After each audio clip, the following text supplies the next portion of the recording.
Dieu soit loué. Shalom à tous. Je disais donc bonjour et puis n'oubliez pas d'avoir le nécessaire parce que ici c'est pour travailler. Nous ne venons pas ici pour tourner en rond, non. Nos enseignements ne sont pas destinés à être des redites, non. Nous ici, nous ne sommes pas une fabrique ou une usine à prière, non, parce que nous ne sommes plus des enfants et nous avons grandi. Et si vous voulez grandir, eh ben, il faut suivre le mouvement des enseignements. Donc, ici, on ne vient pas pour prier, on ne vient pas ici pour jeûner, car tout le monde sait le faire, tout le monde sait prier, tout ça là c'est connu. On ne vient pas ici pour le parler en langue, tout ça là c'est dans les rues, mais nous venons ici parce que le Seigneur a dit que à votre foi il faut obligatoirement joindre la connaissance et que il a encore dit, vous connaîtrez la vérité, c'est-à-dire la connaissance, la bonne connaissance, et c'est cette connaissance que vous aurez qui déterminera le niveau, le degré, soit de réussite dans votre vie ou soit d'échec. Malheureusement, dans le monde chrétien, on peut constater que c'est le niveau d'échec qui est très élevé et nous sommes ici pour essayer de sortir des bas-fonds de la marche chrétienne. Donc, nous ne sommes pas là pour tourner en rond, pour que les vies demeurent comme elles sont. Non, c'est pour voir nos vies changer au moyen de la parole de Dieu qui est la parole de grâce. Aujourd'hui, nous sommes dans le chapitre 2, premier cours, intitulé « La vie d'un chrétien égale une réussite prévue, programmée. » Je répète, la vie d'un chrétien égale une réussite prévue, programmée. Ce n'est pas moi qui le dis. Prenons une première vitamine, un premier médicament qui va bien nous soigner. Et je répète, il faut savoir que ici, lorsque vous venez, nous ne sommes pas, nous ne voulons pas être une fabrique à fou ou à folle. Nous ne voulons pas être une permanence de la contradiction ou des paradoxes. Non. Vous-même, Jacques dit, cessez de vous mentir à vous-même. Les chrétiens disent que cette Bible, c'est la parole de Dieu et que c'est notre nourriture spirituelle. Ok. Mais, dans la mise en pratique des choses, les gens vont marcher dans la contradiction. Et la parole de Dieu nous aide en disant, la nature elle-même, regardez bien, elle va vous enseigner. Dans la nature, qu'est-ce qui se passe? Ce qu'on appelle nourriture, aliments, vont nous servir à résoudre un problème de l'alimentation du corps qui a besoin de calcium, glucides, potassium, lipides, et du fer, manganèse et compagnie. Des protéines et tout. Maintenant, lorsque nous montons à table, quand quelqu'un mange, c'est pendant qu'il est en train de manger qu'il est en train de résoudre tous ces problèmes d'alimentation, d'apport de glucose, glucides, de ceci, cela. C'est pendant qu'il mange. Et une fois qu'il a fini de manger, une fois qu'il sort de table, son problème est réglé. Or, dans la famille chrétienne, on marche dans l'hypocrisie, le mensonge et la contradiction, puisqu'on dit que oui, ça c'est la parole de Dieu, c'est notre nourriture. Ok, d'accord. Maintenant, dans la pratique, au moment où on monte à table pour la nourriture spirituelle, les gens, ils perdent de vue que lorsque la nourriture est donnée, de la même manière que dans le corps physique, c'est pendant que la nourriture est donnée que le problème est en train d'être résolu. Or, les gens, quand ils écoutent soi-disant la parole de Dieu, une fois que l'enseignement est terminé, ils considèrent que leur problème n'est pas réglé, ils ont encore faim, donc ils doivent ajouter des prières et tout parce que c'est la prière qui va résoudre leur problème. Non. Une fois qu'on sort de table, notre problème est réglé. Donc, lorsque vous venez ici, ayez vos méninges bien en place. Ne soyez pas comme la plupart des chrétiens qui sont dans la contradiction, dans les paradoxes, dans l'ignorance et dans la désobéissance à Dieu et le mensonge plus l'hypocrisie. C'est pendant que je suis en train de servir le repas du Seigneur. Prête bien attention. Jésus a dit que celui qui a des oreilles pour entendre, entende. Parce que les solutions de tes problèmes, c'est là. C'est pas lorsque j'aurai fini. N'attends pas de moi une prière. Non, je ne suis pas un... C'est pendant que je suis en train de... que je suis en cuisine, là. Je suis en train de travailler pour servir le repas. C'est pendant que tu vas manger, là, que tes problèmes vont être solutionnés. Et le drame chrétien, c'est de tourner en rond comme des bourriques, faisant des choses qui n'ont ni tête ni queue, ayant une absence totale de cerveau. Non. Non, ça ne marchera pas comme ça. Le Seigneur a dit que la vie chrétienne est un repos. Et je prends une première preuve. On prend un premier antibiotique, un médicament qui va nous faire du bien. Hébreux chapitre 4, versets 9 à 10. Je lis. Il y a donc, invitez les bien-aimés, partagez, invitez les retardataires, invitez les bien-aimés, likez. Vous pouvez poser vos questions et à la fin, j'y répondrai. Hébreux chapitre 4, verset 9. Il y a donc un repos de sabbat réservé au peuple de Dieu. Tu entends? Il y a donc un repos de sabbat réservé. Ça veut dire uniquement pour ceux qui sont de Dieu réellement, hein, pas faussement, réellement. Car celui qui entre dans le repos de Dieu se repose de ses œuvres, virgule, comme Dieu s'est reposé des siennes. Il faut bien lire. Le propos ici n'est pas au futur, c'est au présent parce que Dieu est le même hier, aujourd'hui et éternellement. Dieu est au présent, il est celui qui est je suis, d'un bout à l'autre de l'éternité. Jamais il ne prendra de vacances. Ne rêve pas qu'un jour comme ça, voilà, que le monde va fonctionner sans Dieu, qui est peut-être allé rendre visite aux frères qui vivent sur Jupiter. Non! Non. Toujours là. On dit bien qu'il y a un repos qui est réservé à ceux qui appartiennent réellement à Dieu. Et le verset 10 vient préciser que ce repos n'est pas futuriste, il est présent, c'est là. Amen. C'est là. C'est là. Et malheureusement,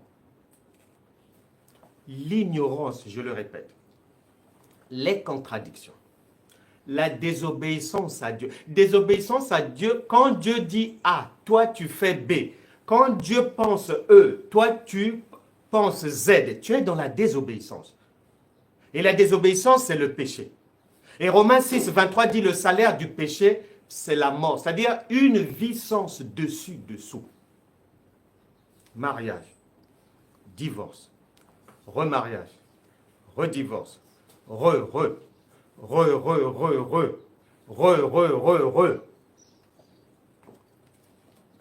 Lorsque on ne comprend pas la parole de Dieu, que l'on soit pasteur, diacre, diaconesse, prophète, apôtre, prophétesse et compagnie, quand on ne comprend pas, on ne comprend pas.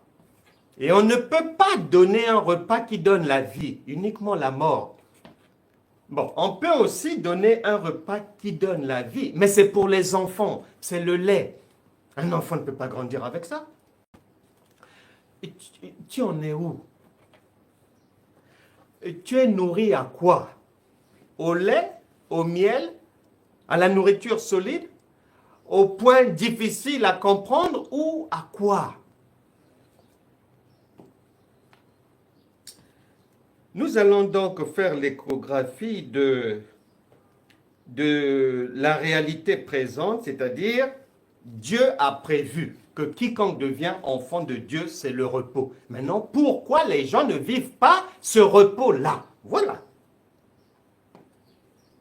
Mais parce que notre travail consiste à faire le repas.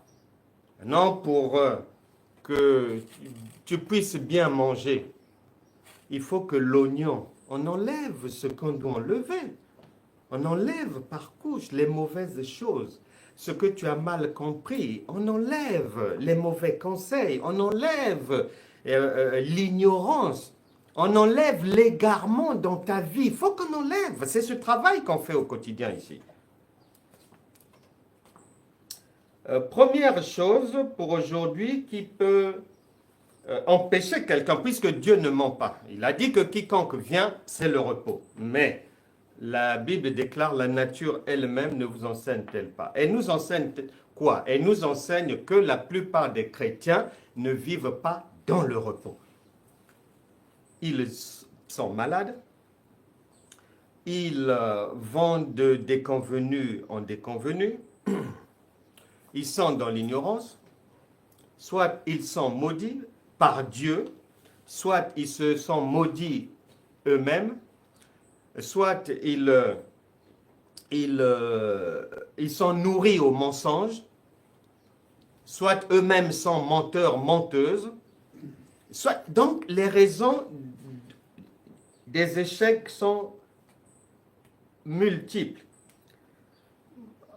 Prenons un premier point qui explique les causes de cette vie chrétienne en dents de scie, qui ne correspond pas à ce que la parole a prévu. Les contradictions. Les contradictions. Et il faut savoir, quand tu marches dans la contradiction, ou que tu marches dans la désobéissance, ou que tu marches dans l'ignorance, l'ignorance, c'est-à-dire, ne confonds pas. Quand la Bible dit que dans les temps d'ignorance, Dieu pardonne, il s'agit de quelqu'un qui fait des choses, comprend les choses faussement, parce que la parole de vie n'est pas encore arrivée jusqu'à lui. Mais en hébreu là-bas, et tout chrétien est concerné, son adresse sur ce point-là, c'est là-bas, où il est dit que ceux qui ont déjà reçu la parole de vie et qui vont la renier d'une manière ou d'une autre. Parce que fais attention, dans la pensée de Dieu, le verbe renier, ce n'est pas ton renier à toi. Ça peut être tantôt de telle manière, tantôt d'une autre. Donc ceux qui vont renier la parole, eh bien, Hébreu dit que pour eux, on ne peut plus les récupérer. On ne les récupère plus. Irrécupérables. Nous n'en voulons plus. Nous n'en voulons plus. Trop têtu. N'écoute pas les conseils. Connais tout. C'est pas la peine. Donc, il y a les contradictions. Et pour bien comprendre Dieu, il faut s'asseoir pour comprendre la parole de Dieu. Ce n'est pas dans l'agitation, ce n'est pas possible. Et je précise, ici, on ne vient pas pour apprendre à chanter, non. Parce que tout le monde peut chanter. Deuxièmement, un être humain ne peut jamais chanter pour Dieu. Jamais. Ça commencera le jour où toi-même tu demanderas à ton enfant de chanter pour toi. Voilà. Mais tant que tu ne le fais pas toi-même, sache que Dieu ne te demandera jamais de chanter pour lui. Ce n'est pas possible. Maintenant, si tu entends ça dans un songe, chante, chante ma fille, chante. Sache que c'est l'autre qui est en train de te parler. Mais Dieu aussi, il peut te demander de chanter. Pourquoi? Parce que c'est comme pour le Père Noël. C'est comme pour le Père Noël. Toi, tu sais, quand l'enfant te demande de préparer la venue du Père Noël en décembre, toi, tu sais que le Père Noël, maman, toi, tu sais que le Père Noël n'existe pas. Tu sais que c'est fictif. C'est un mythe, ce sont des fables comme ça. Tu le sais. Cependant, comme tu sais que l'enfant, son cœur est là-bas, il croit en ça. Et sa joie sera parfaite lorsque il verra le sapin. Et comme tu ne veux pas de larmes dans la maison, mais tu fais plaisir à l'enfant. Donc souvent c'est comme ça. Cette histoire de chanter pour Dieu, cette histoire de danser pour son Dieu et compagnie, c'est comme l'histoire du Père Noël. Ça n'existe pas, c'est pas possible. Parce que toi-même, avec tes enfants, tu ne le fais pas. Et Dieu ne peut pas le faire. Si tu entends qu'il t'a demandé de le faire, sache que c'est comme pour le Père Noël. C'est parce qu'il sait que tu ne crois qu'en ça. Et s'il ne te dit pas de le faire, ta foi va chuter. Mais c'est un Père sage, il a confiance, il sait qu'un jour, quand tu vas grandir dans les enseignements de la parole, tu comprendras que cette histoire-là, mais c'était pour les enfants et que Dieu ne peut pas demander à un être humain de chanter ou danser pour lui. C'est-à-dire, ça n'a pas de sens. Ça n'a aucun sens. Donc, ça fait partie des égarements chrétiens, comme les gens vivent de coutumes et de traditions. Donc, on baigne là-dedans. Mais sachez qu'ici, vous ne pouvez pas venir pour apprendre à chanter, non. Ici, c'est un endroit de recherche de la connaissance. Et parce que Jésus a dit, Matthieu chapitre 23, il ne s'adresse pas aux païens, parce que les gens veulent toujours, les gens s'étonnent qu'ils souffrent, les gens s'étonnent que leur vie n'avance pas, les gens se plaignent, oh je suis chrétien, j'ai fait ceci, je m'investis depuis des années, et tout. Mais écoute ce que Jésus te dit, peut-être que tu n'entends pas bien. Matthieu chapitre 23, il s'adresse à des croyants. Il n'y a pas de païens ici.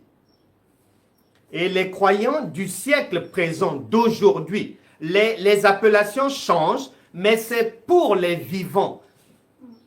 Luc chapitre 20, verset 38. Attention, Dieu n'est pas le Dieu des morts, mais des vivants. Donc de toi-même. Écoute bien ce qu'il te dit. Matthieu chapitre 23, verset 27.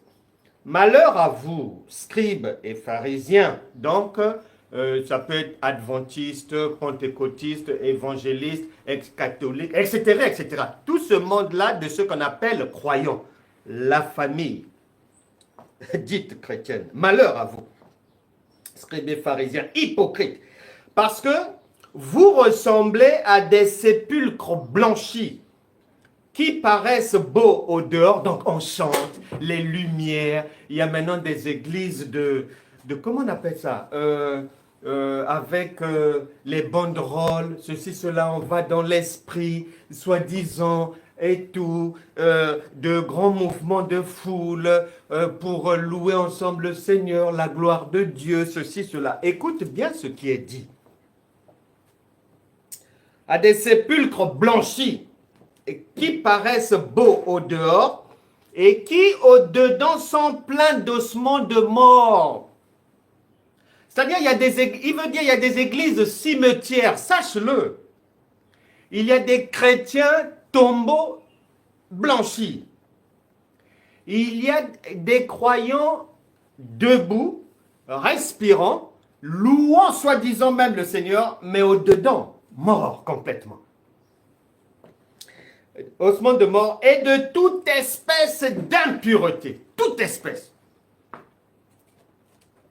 Voilà le problème de la famille chrétienne. Voilà. On ne parle pas des païens. Il s'adresse à des gens qui prétendent marcher avec lui, qui prétendent connaître Dieu, qui prétendent enseigner Dieu. Et il les écoute, il observe, et il donne la conclusion que vous êtes des cimetières, tantôt immobiles, église locale, mur, cimetière immobile, tantôt cimetière mobile, croyant, un cercueil roulant en fait, voilà, un cercueil qui marche. Cercueil qui marche. Pourquoi? Ben parce que je disais que l'une des raisons pour lesquelles les gens vont souffrir, il y a la contradiction, par exemple. La contradiction, elle rentre dans ta vie à quel moment? La contradiction entre dans tes enseignements à quel moment? Prends bien note. À partir du moment où, 2 points. 1. Tu ne sais pas faire la différence entre la loi de Moïse et la grâce et la vérité incarnée par le Seigneur Jésus. Jean chapitre 1, verset 17. Dans grâce et la vérité, la grâce te vient, tu es sauvé au moyen de la foi. La foi, c'est Christ. Jésus, Christ, c'est la parole. Donc, tu constateras bien. Moïse emmène la loi. Mais le Seigneur Jésus, quand il vient, il a 2 éléments. La grâce. Tu es gracié. Même dans le monde, on gracie quelqu'un, un chef d'État, met dehors des prisonniers sur la base d'un document signé. Il signe. Il prend un décret présidentiel pour gracier. Donc, c'est l'écrit, c'est la parole. La grâce, on est gracié au moyen de la parole. Maintenant, la vérité.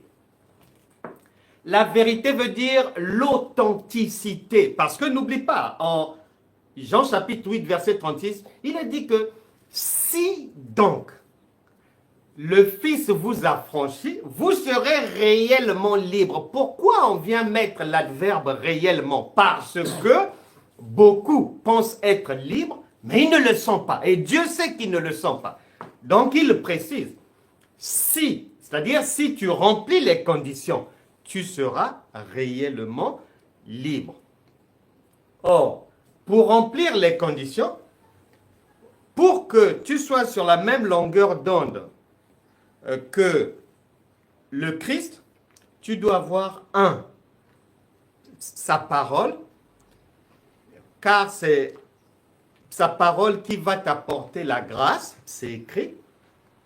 Et la vérité, c'est ce que le Saint-Esprit, c'est-à-dire l'interprétation de cette parole, c'est ça qui va te donner la vie. S'il n'y a pas ces deux éléments, c'est peine perdue. Et Dieu ne peut pas se tromper sur les expressions. Grâce et vérité ne veut pas dire ni prier, ni jeûner, ni chanter, ni se rouler par terre, ni parler en langue comme une folle, ni... Non! Grâce, c'est grâce. Vérité, c'est vérité. Parce que si tu n'es pas dans la vérité, mais donc tu es dans le faux. Tu es dans la fausseté. Il faut ces deux éléments. Que tu saches faire la différence entre les éléments de la loi de Moïse et la grâce et la vérité apportées par Jésus-Christ. Ensuite, tu dois avoir à l'esprit que la loi de Moïse n'a pas pu apporter satisfaction. Maintenant, la grâce et la vérité de Jésus vont apporter la pleine satisfaction. Nous parlons de la vie d'un chrétien égale une réussite prévue, c'est-à-dire programmée. Tu trouveras ça même dans Éphésiens chapitre 2, verset 10. C'est une parole synonyme de Hébreux chapitre 4, verset 9 à 10. Ensuite, tu dois bien savoir que la différence entre avant la venue de Jésus-Christ et au moment de sa venue, c'est qu'avant sa venue, on marchait par la vue, par ce qu'on peut toucher, par ce qu'on peut voir. Je vois la sœur prier, j'entends la sœur qui parle en langue, je vois l'imposition des mains. Et voilà, ça, c'est la loi de Moïse. Elle tournait autour de choses et d'autres que l'on peut voir, entendre, toucher. J'entends les gens chanter, le chant humain. J'entends les gens chanter. Je vois les gens danser, voilà. Mais le Seigneur Jésus, lui, vient dire, nous ne marchons plus par la vue, mais par la foi. Ensuite, tu dois avoir à l'esprit, pour quitter les contradictions, que la loi de Moïse se résume au verbe faire. Faire ceci, ne pas faire cela, aller là-bas, revenir ici, toucher ceci, sacrifier telle viande. C'est le verbe faire.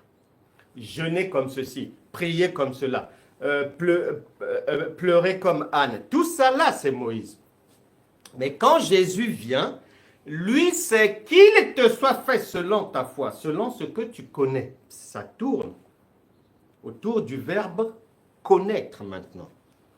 Ensuite, tu dois avoir à l'esprit que la loi de Moïse portait sur ce qui est visible. Et la grâce et la vérité portent sur l'invisibilité. Pour comprendre cela, tu fais Genèse chapitre 1, verset 1. Au commencement, Dieu créa les cieux. Donc, ce qui vient d'abord, c'est ce que tu ne peux pas voir. Et la fin aussi doit être ce que tu ne peux pas voir. C'est cette fin-là qui va manifester le miracle. Donc, pour que tu comprennes bien, tu dois faire Genèse chapitre 1, verset 1, plus Jean chapitre 3, verset 12. Jésus a dit qu'il y a des choses célestes et des choses terrestres. Mais commence d'abord par comprendre les terrestres avant que je ne te parle dans mon langage à moi céleste, sinon tu ne comprendras rien. Mais comme la plupart des chrétiens. Plus Éphésiens chapitre 4, verset 4. Là, c'est pour que tu comprennes bien. C'est-à-dire le changement que Jésus-Christ apporte. Genèse chapitre 1, verset 1. Plus Jean chapitre 3, verset 12. Plus Éphésiens chapitre 4, verset 4. Il y a désormais un seul Seigneur, un seul Dieu, une seule foi, un seul baptême. Plus 2 Corinthiens chapitre 4 verset 18 qui dit que il y a les choses visibles et les choses invisibles. De ces deux-là, ce sont les choses invisibles qui ont la supériorité, la primauté, qui nous intéressent parce qu'elles sont éternelles. Plus 2 Corinthiens chapitre 5 verset 7, nous ne marchons plus par la vue, mais par la foi. Donc, ces éléments-là que je viens de lister, tu dois les avoir à l'esprit. Pour ne pas te tromper et être hors sujet, hors gamme, comme la plupart des chrétiens et des pasteurs dès le départ. Si tu n'as pas ces éléments-là à l'esprit, tu es un égaré, déjà. Bien que tu parles en langue dans l'égarement. Bien que tu chantes, soi-disant, pour Dieu, Jésus te dit que tu chantes dans un cimetière. Une réunion, un regroupement de plusieurs tombeaux blanchis. Église morte. Quand vous chantez là, ne pensez pas que Dieu s'occupe de ça. Sinon, ça se saurait. Mais sinon, vos vies seraient nickel chrome. Sinon, les gens suivraient tous les chantres. Parce qu'ils ont Dieu. Parce qu'ils chantent pour Dieu. Tout le monde les suivrait pour dire, s'il te plaît, est-ce que tu ne peux pas me pistonner? S'il te plaît, donne-moi un tuyau là, je souffre trop. Mais je vois que ta vie est vraiment agréable. Mais ce n'est pas le cas. Ce n'est pas le cas. Et un autre élément que tu dois avoir à l'esprit, très important. Cette parole de Dieu est une maman qui éduque son enfant. Maman, lorsqu'elle éduque son enfant, écoute bien. Elle ne peut pas donner pour modèle à son enfant une autre personne qu'elle-même. C'est pas vrai. Une mère ne bâtit pas l'éducation de son enfant en parlant du bien de la voisine, en faisant l'apologie de ses copines. Non. C'est en se donnant toujours pour modèle.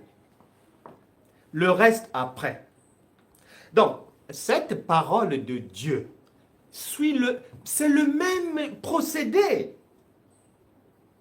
Le procédé est que quand tu lis un verset biblique, Dieu, qui a la tunique d'une mère, te parle d'abord de lui-même. Maman te parle d'abord d'elle-même. Quand maman éduque son enfant, c'est-à-dire elle ne s'occupe pas d'abord de ce que l'enfant va lui ramener comme bruit du dehors. Non. Elle met son idée sur la table et elle voudrait que l'enfant suive ses conseils-là. Mais quand ce n'est pas fait, quand tu liras le verset biblique, directement, tu y mets ta compréhension donnée par l'Académie française, par le Larousse, par les mots qu'on a appris à l'école. Mais c'est déjà tout faux. Parce que la première compréhension qu'il faut avoir, c'est celle de la pensée de Dieu. La pensée céleste. Parce que la priorité, c'est celle-là. La priorité, c'est celle-là. Je te donne un exemple rapidement. Le verset biblique, Exode chapitre 20, verset 12 par là-bas, et puis on retrouve aussi dans Éphésiens, là-bas qui dit « Honore ton père et ta mère, afin que tu prolonges tes jours sur terre. » Bon. Ok, d'accord. je deviens chrétien. J'assimile cette parole. C'est-à-dire, je la comprends comme je la reçois. Normalement, que je dois honorer mes parents si je veux prolonger mes jours sur terre. Là, je suis né de nouveau. Après 1 mois, 2 mois, 3 mois, 6 mois. Normalement, avant 1 an, avant 12 mois, un jour, le Saint-Esprit va m'interpeller. Pour te dire que, mais dis-moi un peu, pourquoi tu ne reviens jamais sur la manière dont tu avais compris ce verset? Est-ce que tu penses que c'est l'unique signification de cette parole? Le Saint-Esprit te dira non. Réfléchis bien. Puisque je te dis dans ma parole que la nature elle-même ne vous enseigne-t-elle pas. Donc, ce en quoi tu crois là, il faut que la nature confirme cela. Ça, je ne l'ai pas appris le premier jour. Mon pasteur ne me l'a pas appris 1 mois après ma conversion, ni 3 mois après. Non, peut-être quelques mois après. Si mon pasteur ne me conduit pas sur cette voie de la réflexion, c'est le Saint-Esprit qui va m'interpeller. Est-ce que tu es sûr que la manière dont tu as compris ça, il n'y a que cette manière-là? Eh bien, le Saint-Esprit va me dire, bon, comment ça se passe dans la vie de tous les jours? Eh bien, dans la vie de tous les jours, le Saint-Esprit te demandera, ne connais-tu pas des gens qui ont injurié leur père, qui ont injurié leur mère, et qui ont violenté les parents, qui ont craché sur eux, qui ont même fait arrêter leurs parents, mais les parents ont fini par mourir un jour, mais eux, ils sont encore vivants. Le Saint-Esprit va t'interpeller pour te dire que non, la manière dont tu as compris, ce n'était pas cette manière-là d'abord qui était prioritaire. Il fallait que tu comprennes que c'est un propos spirituel à comprendre d'abord spirituellement. Parce que si tu vas dans la compréhension terre à terre, votre compréhension des hommes, tu vas taper poteau, tu vas taper à côté. Et c'est lorsque tu comprends la pensée spirituelle de Dieu que ça ne concerne pas d'abord ce que nous vivons sur terre physiquement, mais c'est un propos spirituel d'abord. Parce que le terrestre va venir contredire ce que j'ai cru comprendre la première fois ou tout le temps de ce verset. La réalité va me contredire. La réalité de la vie me fera menteur. Tu mens. Tous ceux qui injurient leur mère, leur père et tout, mais ne meurent pas. Il y en a qui ont même 90 ans aujourd'hui. Ils ont injurié en 1982. Mais ils sont encore là vivants. Est-ce que Dieu a menti? Non, Dieu n'a pas menti. C'est toi qui n'as pas compris. C'est ton pasteur qui ne comprend pas. Vous êtes charnel. Et Paul nous a fait ce reproche-là. La Bible déclare: les choses de Moïse sont faciles. Chanter, danser, ceci, cela et tout. Mais quand tu viens dans le Seigneur Jésus, écoute bien ce qui est dit. 2 Pierre. 2 Pierre, chapitre 1. N'oublie pas que là, tu es obligé de partir de Jean chapitre 1, verset 17, plus tu ajoutes maintenant 2 Pierre, chapitre 1, verset 2, pour comprendre Jean chapitre 1, verset 17. Ici, on dit quoi? Parce que Jean chapitre 1, verset 17 te dit que la loi, c'est Moïse qui a emmené. La grâce et la vérité, ça, c'est le Seigneur Jésus. Maintenant, ici, on te dit que la grâce et la paix vous soit multiplié par la connaissance de Dieu et de Jésus, notre Seigneur. Par la connaissance. On n'a pas dit par la prière, non. On n'a pas dit par le jeûne, non. On n'a pas dit par chanter le tintamarre, le bruit, n'importe quoi, des chansons au refrain contradictoire. Une chanson dit A, la personne dans sa vie fait B. Une chanson dit Z, les gens pratiquent M. Donc, des choses contradictoires. Ici, on a dit, il faut la connaissance. Il faut la connaissance. Et elle est obligatoire. Elle est obligatoire. Comment je vais savoir que cette connaissance est obligatoire? 1 Thessaloniciens chapitre 4 verset 3. Et beaucoup de gens font leur lit là seulement. 1 Thessaloniciens 4, 3. Ils ont mis leur lit là. Ils ne savent pas que c'est une marche. Chaque parole de Dieu, tu ne peux pas t'arrêter sur une seule parole. Non. C'est une maison avec plusieurs chambres. Donc, quand tu vas dire que, oui, comme on a dit que ce que Dieu veut, c'est notre sanctification, après tu ajoutes ce que Hébreu dit, sans la sanctification, nul ne verra le Seigneur, et que tu vas penser que c'est parce que tu vas être propre, les rouges à lèvres et tout, bien mettre les mascaras, ceci, cela, marcher droitement dans la rue, ceci, cela, être poli, fermer la bouche quand les autres crient, être calme. Quand tu vas penser à, mais ne pas tromper ma fiancée, ne pas tromper mon mari, je suis poli, je ne diffame pas cela. Quand tu vas penser que c'est en faisant cela que le compte sera bon, mais tu fais erreur. Pourquoi? Parce que Dieu ne peut jamais se contredire. Ce que tu as lu là, ton adresse là, 1 Thessaloniciens 4, 3, n'est que le début du commencement de ta route de la compréhension. Puisque tu es obligé d'ajouter à 1 Thessaloniciens chapitre 4 verset 3, et tu ajoutes obligatoirement 2 Pierre chapitre 1 verset 5, puisque là-bas on a dit, à votre foi, il faut ajouter la connaissance. Plus Hébreux chapitre 11 verset 6 qui dit, sans la foi, nul ne peut être agréable à Dieu. Donc, si tu dis que, parce que tu mènes une vie de sanctification, c'est bon, comme on avait dit que sans la sanctification, nul ne verra Dieu. Donc, je suis sanctifié.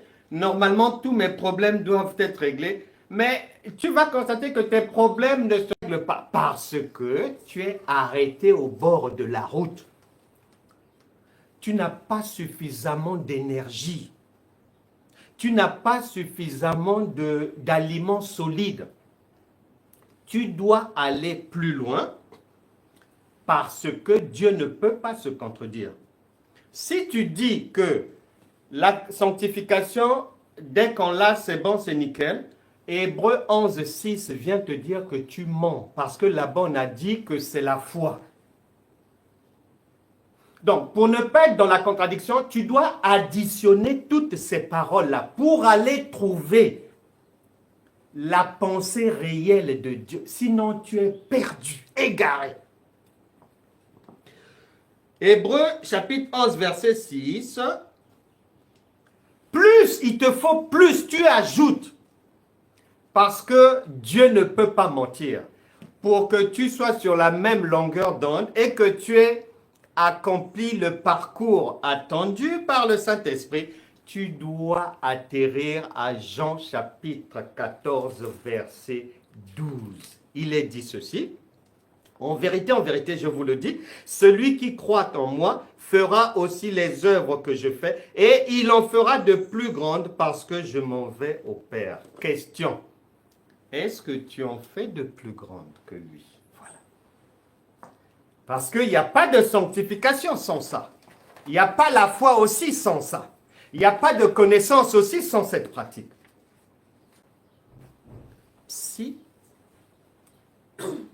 tu te plains que voilà, la maladie est toujours là, malgré tes jeûnes, malgré tes prières, mais que voilà, tu chantes pour Dieu, mais tu ne reçois que des colibets ou bien l'hypocrisie des sœurs, eh bien, la Bible déclare, chacun est esclave de ce qui a triomphé de lui. Donc, ces contradictions-là, il faut sortir de là. Parce que pour que ça aille de l'avant, pour que tu vives le repos prévu dès le départ, l'acte de naissance, sur l'acte de naissance du chrétien né de nouveau, il y a Hébreux chapitre 9, chapitre 4, versets 9 à 10, obligatoirement. Maintenant, pour le vivre, il y a un processus, il y a des conditions. Tu ne dois pas être dans la contradiction, tu ne dois pas être dans la désobéissance, tu ne dois pas être dans l'égarement, tu ne dois pas être dans l'ignorance. Un exemple de l'égarement des chrétiens encore. Matthieu chapitre 6, versets 7 à 8. Matthieu chapitre 6. Voilà des choses qui empêchent les gens d'y arriver. Matthieu chapitre 6, versets 7 à 8. En priant, ne multipliez pas de vaines paroles comme les païens. Quiconque multiplie de vaines paroles, parle, les marathons de prière, les 72 heures de prière, il y a maintenant une mode. Chaque fin de mois ou le premier jour du mois, un énergumène, le diable lui souffle l'idée que non, dédicace ce mois à Dieu. Mais quelqu'un a commencé là-bas à Toronto et en moins de 6 mois, où que tu ailles, Kinshasa, Paris, Bruxelles, Sofia, Moscou, l'île Maurice, l'île de la Réunion, Paris, Nigeria, tout le monde dédicace maintenant le mois, soi-disant, à Dieu, dans l'égarement total. Alors qu'ici on a dit, ça ne sert pas de beaucoup parler. Matthieu chapitre 6, verset 7. En priant, ne multipliez pas de vaines paroles comme les païens. Donc, tu peux t'imaginer le nombre d'églises selon Dieu qui sont païennes, le nombre de pasteurs, le nombre d'archibishops et autres païens, parce que tous ceux qui multiplient les paroles ne font pas partie des enfants de Dieu. Vous n'êtes pas des nôtres. Vous n'obéissez pas à la parole. Vous n'obéissez pas à la parole. Qui s'imagine qu'à force de parole, ils seront exaucés? C'est-à-dire, on dit que le fait que tu puisses croire que plus tu vas charabiller et que le Saint-Esprit va pleurer, s'émouvoir et décider de te faire du bien. Oh. 1 Thessaloniciens chapitre 5, verset 17. Priez sans cesse. Est-ce que tu vois? Toi, tu habites où? Est-ce que tu es dans Matthieu 6, 7 à 8? Là-bas, on a dit doucement avec votre histoire de beaucoup parler là. Pourquoi? Parce que quand Jésus arrive, ce n'est plus le tintamarre, c'est dit seulement un mot. Qu'il te soit fait selon ta foi. Sur ta parole, je jetterai les filets. Très simple. Donc, il préfère prévenir les gens que oui, je suis venu vous trouver dans vos coutumes, vos traditions, vous livrez des combats comme ça, vous courez après le diable, vous êtes dans des jeûnes, des prières, ci, cela, mais la solution que j'emmène, c'est une solution de simplicité. C'est maintenant le repos. Vous entrez avec moi désormais dans le repos. Donc, tu habites où? tu pratiques quoi? Est-ce que tu pratiques Matthieu 6, 7 à 8? Ou bien tu pratiques prier sans cesse? Tu es où là? Parce que Jésus a dit, on ne peut pas suivre 2 maîtres. Tu ne peux pas pratiquer et l'un et l'autre. Tu es où? Égaré certainement.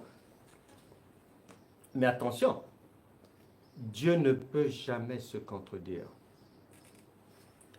Comme il a dit, à votre foi, faites tous vos efforts pour joindre la connaissance. C'est la connaissance, c'est ce que nous enseignons qui va te permettre de découvrir que comme Apocalypse chapitre 22, versets 18 à 19, t'a mis en garde que ici, là, il n'y a rien à mettre à la poubelle. Il n'y a rien à corriger. Il n'y a rien à retrancher, rien à ajouter. Cela veut dire que Matthieu 6, 7 à 8, c'est vrai. 1 Thessaloniciens 5, 7, c'est vrai aussi, mais maintenant, il faut une connaissance pour savoir comment on passe de l'un à l'autre et à quel moment. Puisqu'on ne peut pas faire les deux, tu ne peux pas être en même temps en classe de 6e et en classe de 4e. Tu mens. Mais les chrétiens, il a un pied au CM2 et il a un pied en 3e. Mais ta vie ne marchera pas. C'est normal. Ça ne peut pas marcher. Un autre exemple de la désobéissance, des contradictions, des paradoxes, de l'ignorance qui vont t'empêcher de vivre le repos prévu dès le départ pour ta vie. Prenons Psaume chapitre 22. Psaume chapitre 22, on prend à partir du verset 3. Psaume 22, 3 et 4. Ça nous dit, mon Dieu, je crie le jour et tu ne réponds pas. La nuit et je n'ai point de repos. Pourtant, tu es le Saint, tu sièges au milieu des louanges d'Israël. Tu entends? Vous qui ramassez un verset biblique et qui vous bâtissez votre vie chrétienne avec, en disant que Dieu siège au milieu des louanges de ses enfants. Mais malheureusement, tu tapes à côté, tu tapes au poteau parce que tu n'as pas lu le verset d'avant. Parce que le verset d'avant dit, je m'étonne que tu ne répondes pas lorsque je fais ceci. Maintenant, tu vas découvrir pourquoi Dieu ne peut pas répondre. Je te relis, hein. Je n'invente pas. Psaume 22, verset 3. Mon Dieu, je crie le jour, comme beaucoup crient matin, midi, soir. Beaucoup chantent matin, midi, soir. Et tu ne réponds pas. La nuit, virgule. Et je n'ai point de repos. Alors que, il lui dit, venez à moi. Vous tous qui êtes fatigués, chargés, je vous donnerai du repos. Mais toi, tu n'as pas de repos. Pourtant, tu es le Saint, tu sièges au milieu des louanges d'Israël. Ça veut dire, ces louanges-là, ces chants-là n'apportent pas le secours. Pourquoi? Réponse. Réponse 2 Pierre. Non. Prenons d'abord, oui, bon, 2 Rois,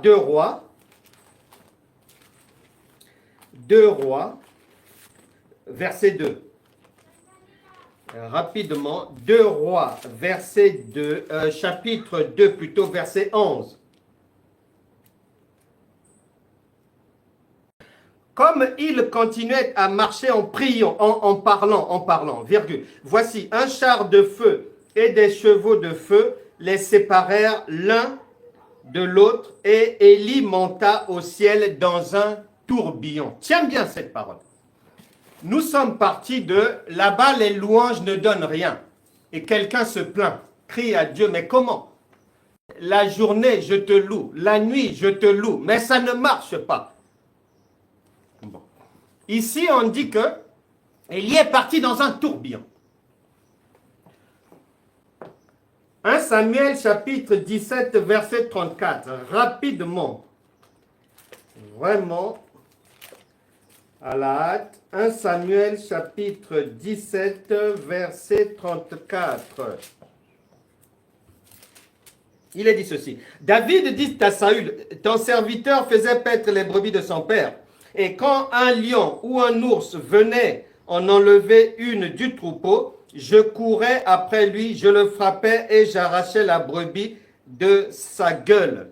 S'il se dressait contre moi, je le saisissais par la gorge, je le frappais et je le tuais. Tiens bien cette parole. On prend une dernière cartouche. Juge chapitre 14. Une dernière vitamine, Juge, et après, on va faire la synthèse de cela. Juge chapitre 14, verset 6. L'Esprit de l'Éternel saisit Samson et sans avoir rien à la main, Samson déchira le lion comme on déchire un chevreau. Point. Maintenant, le Saint-Esprit te pose la question.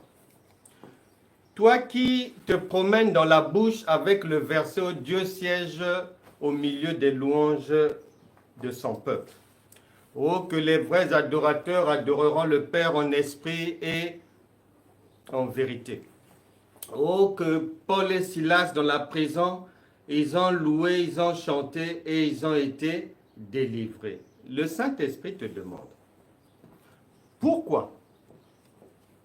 Quand tu lis le psaume 22, versets 3 à 4, là-bas déjà, tu as mal compris. Parce que là-bas, c'est quelqu'un qui a chanté, qui a fait humainement, et ça ne marche pas. Ça, c'est de 1. De 2.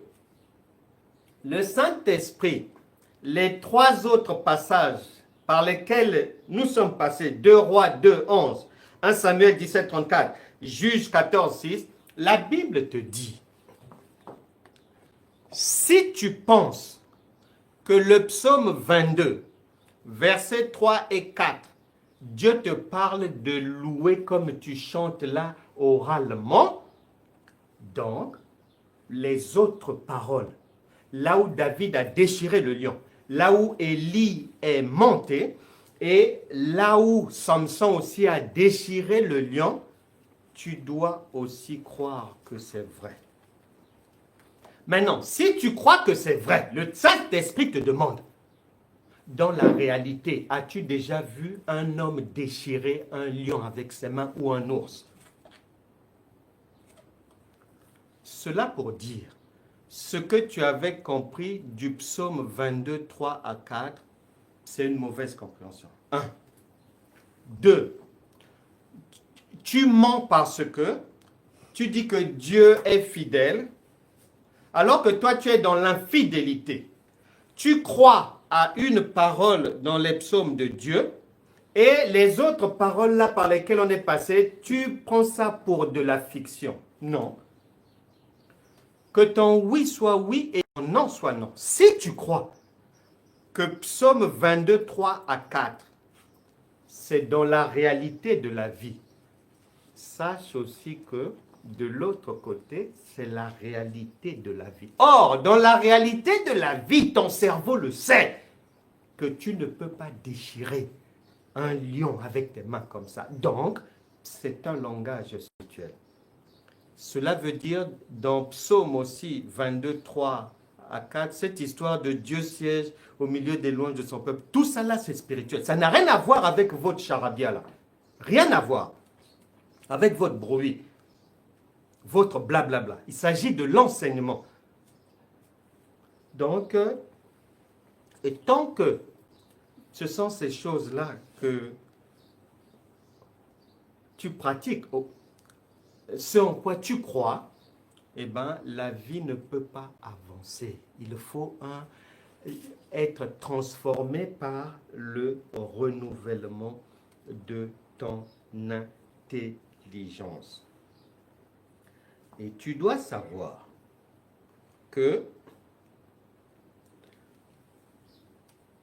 la grâce et la vérité, comme elles fonctionnent sur la base de l'invisibilité, de l'invisible, on ne voit pas, mais ça travaille. Et dans la parole de Dieu, Dieu a tout fait pour nous expliquer les choses de la manière la plus simple.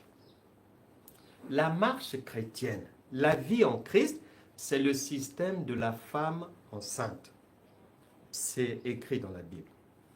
La vie en Christ, c'est aussi, c'est-à-dire, système de la femme enceinte, en ce sens que la femme, elle est enceinte, elle sait qu'elle va donner la vie, mais elle ne sait pas comment cette vie est en train de prendre forme au-dedans d'elle.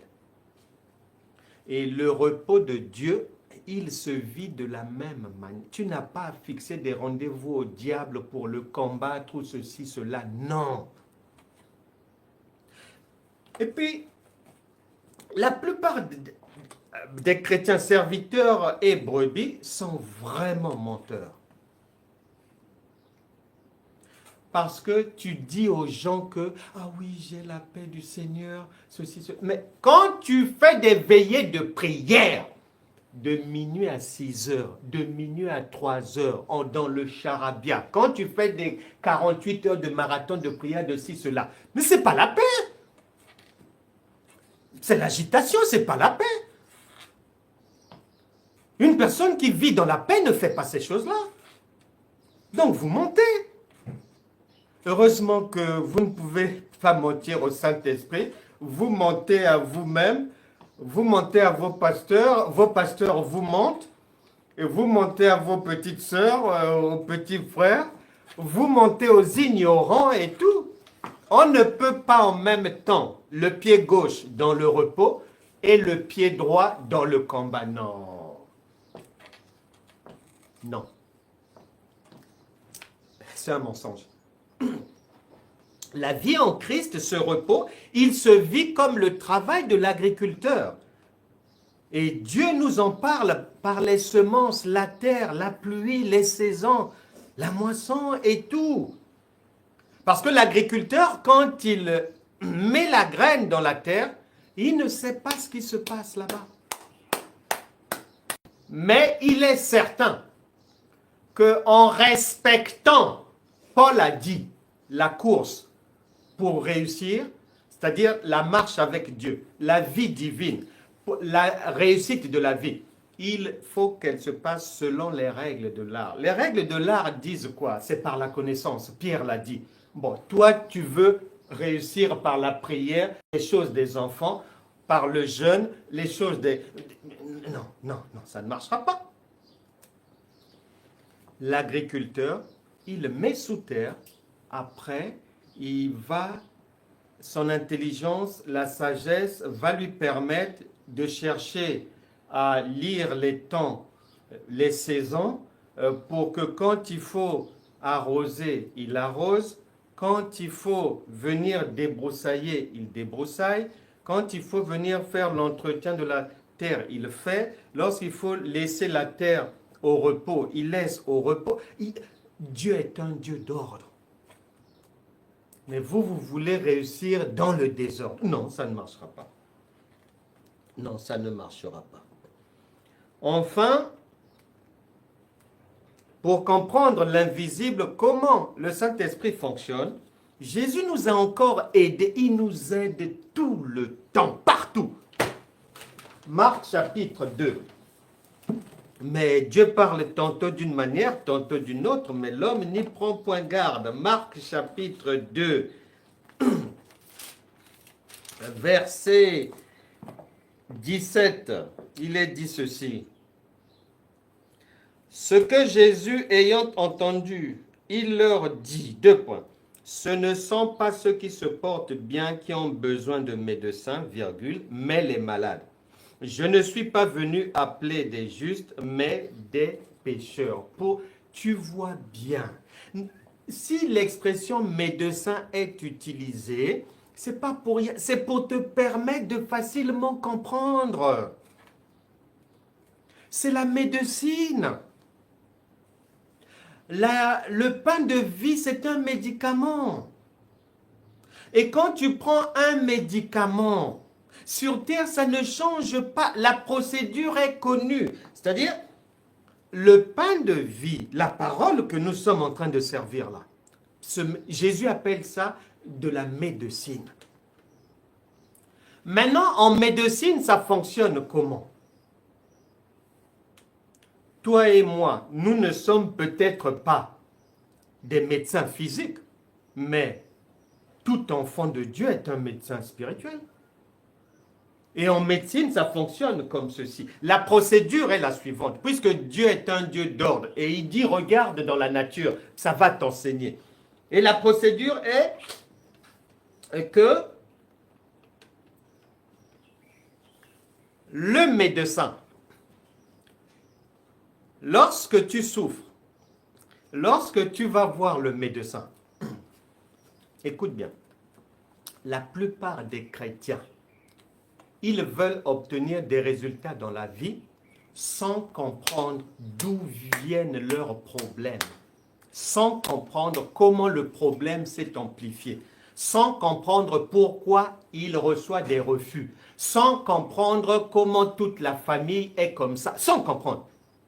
Or, Jésus parle de médecin. En médecine, en tout cas, si tu es un chrétien qui a la tête sur les épaules, tu n'es pas fou, tu n'es pas folle. C'est-à-dire, c'est le principe de l'hôpital.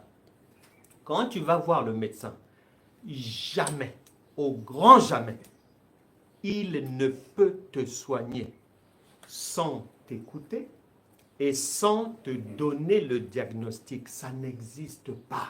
Même te faire une ordonnance, il faut passer par ce processus, obligatoirement. Mais le chrétien, il y a un problème. Délivré. Mais comment tu as fait? Ce dont tu souffrais, ça venait d'où? Tu ne connais pas. Tu ne connais rien. Tu veux être en fait délivré de toute situation difficile au pif. Non. Non, non, non, non. En médecine, ça ne fonctionne pas comme ça. Et Jésus te dit, c'est la médecine. Sa parole, c'est une médecine. Lui, c'est un médecin. Donc, sauf lorsque tu te retrouves dans des situations de coma, lorsque tu ne peux pas parler, ni voir, ni entendre, dans des situations extrêmes, quand on va t'emmener après l'accident sur la route aux urgences, là, les chirurgiens, ils vont faire sans toi. Ils vont faire sans toi parce qu'ils savent, tu ne connais rien, tu ne vois pas, tu ne peux pas parler, tu ne peux pas, à ce moment-là, ils vont faire sans toi. Mais si ce n'est pas le cas, si tu n'es pas un enfant autiste, parce que l'enfant autiste est ignorant, c'est son environnement qui sait ce dont il souffre exactement. Donc, on va lui apporter le secours sans avoir à compter sur lui pour une quelconque aide. Non. C'est ce qu'il faut bien savoir. Maintenant, ça, ce sont des situations exceptionnelles. Tu constateras tous les miracles de Jésus. La personne est d'abord les miracles les plus répertoriés portent sur une prise de conscience d'abord. La femme qui avait sa fille tourmentée par les démons, quand elle est venue voir Jésus, quand Jésus a dit que non, mon pain c'est pour les gens de la maison d'Israël, elle a dit oui, mais nous les étrangers, nous les chiens, on récupère même les miettes. Donc, elle avait cette connaissance-là. C'est pas au pif comme ça tombe comme ça. Non, non, non. Donc, il faut bien savoir cela. Quand vous faites vos prières et vos jeûnes là, sans connaître, sans connaissance, n'attendez pas le miracle. Et si le miracle vient, en tout cas, cherche à savoir s'il vient de qui. Et deuxièmement, lorsque le médecin vient à ton secours, le principe est que il ne voudra pas te demander de faire quelque chose qui va te faire souffrir. Donc, le malade ne souffre pas. Et les chrétiens, beaucoup pensent que le Seigneur, l'Esprit de Dieu, va leur venir en aide en leur demandant de faire des choses qui relèvent de l'esclavage. Non. Enfin, la solution médicale, quand le médecin t'apporte aide, il te donne l'ordonnance. Il y a des médicaments. Quand tu vas prendre le médicament, tu ne sais pas par où le médicament va commencer à agir ou comment il va faire. Tu ne sais pas. Tu ne sais pas. Et lorsque c'est une situation extrême où il faut que les chirurgiens interviennent, mais quand on est en train de t'opérer, toi tu n'es pas conscient. Tu ne sais pas comment on t'aide. Tu ne sais pas. C'est ce que Jésus nous fait comprendre avec son langage.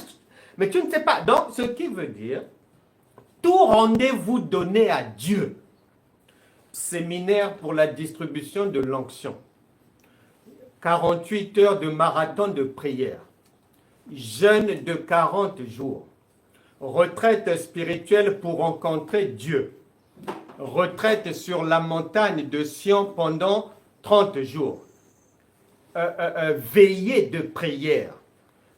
Tous ces rendez-vous-là, mais sortent du cadre prévu par la parole.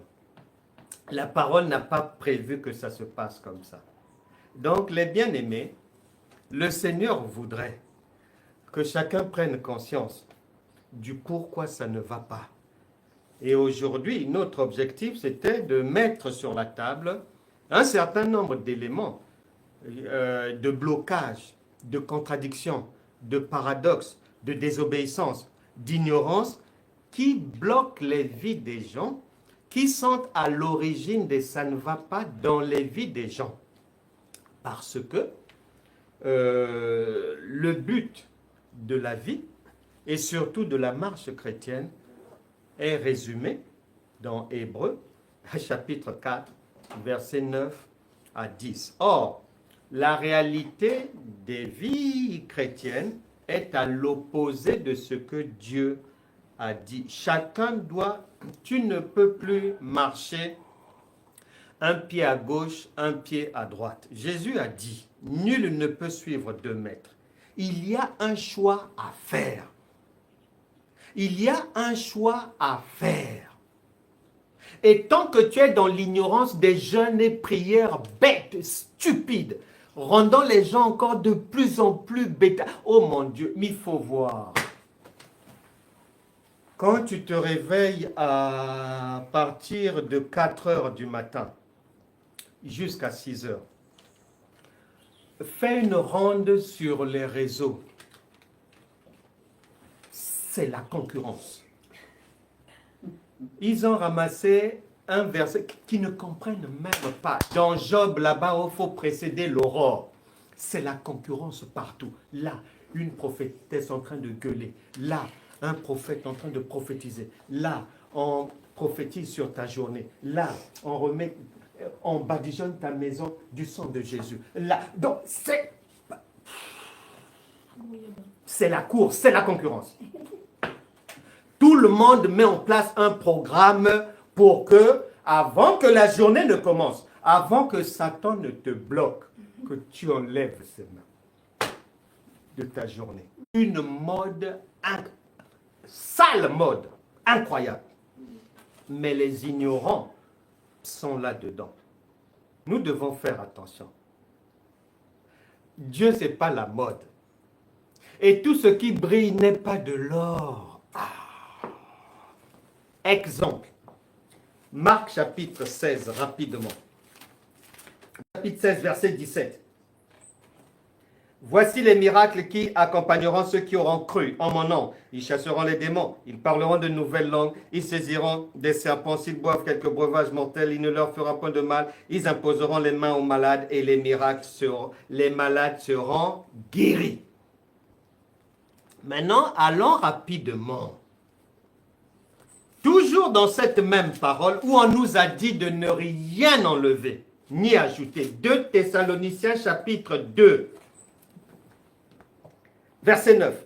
L'apparition de cet impie se fera, virgule, par la puissance de Satan, avec toutes sortes de miracles, de signes et de prodiges mensongers. Là-bas dans Marc 16, 17, on envoie les disciples, on dit allez faire les miracles. Ici, dans 2 Thessaloniciens chapitre 2, verset 9, on dit que Satan aussi a son équipe qui travaille pour les mêmes objectifs. Pour les mêmes objectifs. Maintenant, toi, tu es où? Est-ce que tu es à Marc chapitre 16, verset 17 ou à 2 Thessaloniciens chapitre 2, verset 9? Mais c'est pas parce que ton apôtre impose les mains et que les gens tombent ceci, cela, que ça veut dire que c'est Dieu. Mais non, on a dit que Satan aussi fait des miracles. Mais tout le monde fait ça. Satan fait des miracles. Donc on doit faire attention à l'égarement. On doit faire attention. Tout ce qui brille n'est pas de l'or. Tous les programmes ne viennent pas de Dieu.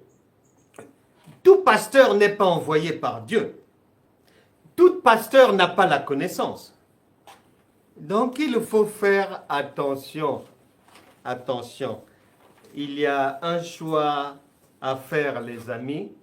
Vous ne pouvez pas ni contredire Dieu et espérer vivre les grâces divines, ni être en dehors du processus que Dieu a donné pour l'épanouissement de la vie. Vous ne pouvez pas être dans un pied à gauche, un pied à droite. Vous ne pouvez pas être en même temps dans les choses, les activités de la loi de Moïse et dans les activités soi-disant liées à la grâce et la vérité de Jésus. Vous ne pouvez pas mélanger et la loi et la grâce et la vérité. Vous ne pouvez pas dire que vous êtes spirituel alors que vous marchez selon la chair. Vous ne pouvez pas. Vous ne pouvez pas. Et Jésus a dit donc, vous ne pouvez pas suivre deux maîtres. On finit par deux paroles et chacun va choisir son adresse spirituelle, le pain qu'il veut manger toute sa vie. Il y a une première parole, 1 Pierre chapitre 5, 1 Pierre chapitre 5, verset 1 Pierre chapitre 5, verset 7. Les chrétiens aiment beaucoup cette parole, beaucoup. Une parole très aimée. 1 Pierre 5, 7. Déchargez-vous sur lui de tous vos soucis, car lui-même prend soin de vous. Soyez sobre, veillez. Votre adversaire, le diable, rôde comme un lion rugissant, cherchant qui il dévorera. Résistez-lui. Ah, les gens résistent dans la chair, dans la brutalité, dans la violence. Et cette résistance-là, il y a beaucoup de femmes, il faut bien attacher le foulard sur la tête avant de rentrer dans le combat. Les vêtements, la ceinture bien attachée et tout, parce que cette fois-ci, il faut qu'on lui coupe la queue. Résistez-lui avec une foi ferme, sachant que les mêmes souffrances sont imposées à vos frères dans le monde. Donc ici, on dit attention, il y a un rôdeur, faites attention, résistez, mais combattez. Soyez vigilants, soyez debout Et à cette adresse spirituelle, c'est l'identité de la plupart des chrétiens, surtout pentecôtistes et évangéliques. Dernière parole, c'est Jean, Jean chapitre 10. Oui, Jean chapitre 10. Jean chapitre 10, verset 27. Il est dit ici, « Mes brebis entendent ma voix, je les connais, et elles me suivent. Je leur donne la vie éternelle, et elles ne périront jamais, virgule, et personne ne les ravira de ma main. » C'est-à-dire que les brebis sont déjà dans la main. Maintenant, pour la suite de leur vie, impossible de les ravir, de les mettre en insécurité, de les brutaliser, de les arracher de la protection divine. Impossible. Je leur donne la vie éternelle et elles ne périront jamais et personne ne les ravira de ma main. Mon Père, qui me les a donnés, est plus grand que tous et personne ne peut les ravir de la main de mon Père. Il dit, la protection est double dans la main du Fils. Il est impossible de venir les chercher, les agresser, les perturber, leur donner les insomnies, les agresser sexuellement dans leur songe, etc., etc. C'est impossible de tourmenter, que les démons tournent autour d'eux, c'est impossible parce que ils sont sous ma couverture. Il n'y a pas que ça. Le verset suivant dit qu'ils sont aussi sous la couverture du Père. Donc, une double protection. Maintenant, question. Quel est ton choix? Puisque Jésus a dit, nul ne peut suivre 2 maîtres. Tu ne peux pas vivre à l'adresse spirituelle 1 Pierre 5, versets 7 à 9, où là-bas, tu es en lutte. Tu ne dors pas. Tu dois résister. Tu dois soi-disant faire la guerre. Tu dois veiller. Tu dois être nuit et jour l'arme à la main parce qu'il rôde. Est-ce que c'est le choix que tu as fait? Est-ce que c'est ton adresse spirituelle? Mais Jean chapitre 10, verset 27 dit que tous ceux qui vivent à cette adresse-là ne souffrent pas. Leur protection est pleine et entière et 24 heures sur 24. Ils sont dans la joie, dans la bonne humeur. C'est pour ça qu'il est dit, venez à moi, vous tous qui êtes fatigués, chargés, et je vous donnerai du repos. Où es-tu? Jusqu'à quand vas-tu continuer dans les contradictions? Jésus te donne le conseil. Tu ne peux pas suivre 2 maîtres. Tu ne peux pas vivre à 1 Pierre 5, 7 à 9. Il y a un maître là-bas. Et puis, être avec le maître de Jean 10, 27, 28. Tu ne peux pas. Il y a un choix à faire.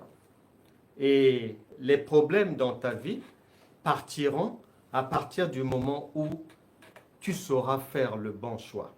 La Bible déclare, chacun est esclave de ce qui a triomphé de lui. Libre à toi d'accepter de spirituellement vivre dans 2 Pierre 1, 7 à 9, ou bien dans Jean chapitre 10, 27, 28. Mais en ce qui me concerne, je ne peux que, comme Samuel a dit, ne pas me lasser de te donner le bon conseil.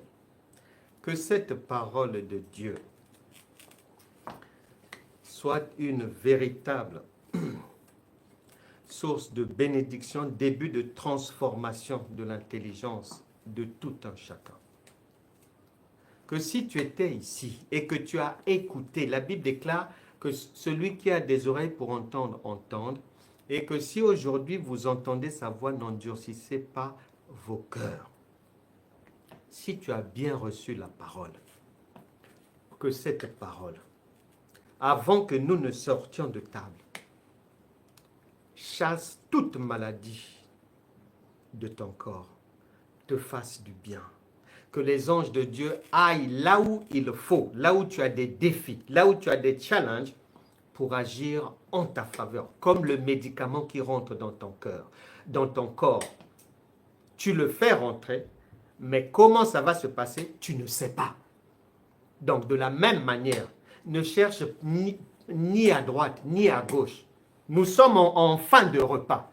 Il n'y a plus rien à faire. Il n'y a pas de veille de prière à faire. Tu n'as pas à aller devenir folle ou aggraver ta folie. Non. Que ce repas fasse du bien dans ta maison. Que la grâce de Dieu abonde dans les vies de tout un chacun. Que vous ne soyez plus les mêmes personnes. La Bible déclare, Ésaïe chapitre 43, verset 18-19, que Dieu fait toujours une nouvelle chose. Et cette nourriture est pour que de nouvelles choses entrent dans ta vie. Que la grâce de Dieu te fasse du bien. Que cette parole essuie les larmes de ta vie. Que cette parole ressuscite toute situation qui était morte dans ta vie. Que cette parole te permette de sortir du tombeau. Que cette parole te permette de sortir d'une église cimetière. De vomir les enseignements poubelles. De sortir des contradictions, des désobéissances et autres. Enfin, la Bible déclare en 2 Corinthiens chapitre 9 verset 7 que si cette parole te fait du bien, tu es libre d'encourager ce travail, que chacun donne comme il l'a consenti librement, sans contrainte ni tristesse. Tu as les coordonnées, tu peux faire un don, une offrande, que Dieu bénisse tout un chacun, que Dieu bénisse vos maisons, que le soleil de Dieu illumine à vie votre existence. Amen. Amen.